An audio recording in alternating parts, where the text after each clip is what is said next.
Bro, dengan cerita iPhone 18 Pro Max nak keluar kan? Ya betul. Kalau ikut spekulasi, mungkin September launch, Oktober dah boleh nampak orang beratur. Tapi aku dengar iPhone 18 Pro Max nanti mungkin naik harga. Ni bukan khabar angin sangat. Harga komponen, terutamanya RAM, semua makin naik. Jadi kalau macam tu, beli iPhone 17 Pro Max lagi berbaloi lah. Betul. Kalau memang dah target, baik beli sekarang. Sebelum harga model baru buat dompet kau menangis. Masalahnya, RM6,000 lebih bro. Duit ku ada, tapi cukup untuk beli casing je. Siapa cakap kau kena bayar RM 6,000 lebih terus? Habis tu, Dekat All Gadget kan ada surat iPhone.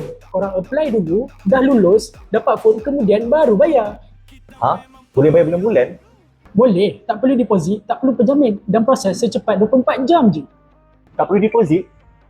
Dokumen mesti certified kebal kan? Tak perlu file tebal-tebal, cuma perlukan 2 dokumen je, IC depan belakang dan payslip terkini, settle. 2 dokumen je? Sekejap, ni betul ke scam? Jangan risau, All Gadget dah bantu ramai customer dapatkan phone idaman dorang. Korang search je All Gadget dekat Google dan tengok sendiri. Kalau macam tu, aku nak apply sekarang. Silap-silap, hari ni apply, esok dah boleh pegang iPhone 17 Pro Max. Jangan cakap banyak, cepat uruskan. Ni baru saya suka dengar. Jangan tunggu iPhone 18 keluar. Nanti harga keluar sekali dengan air mata.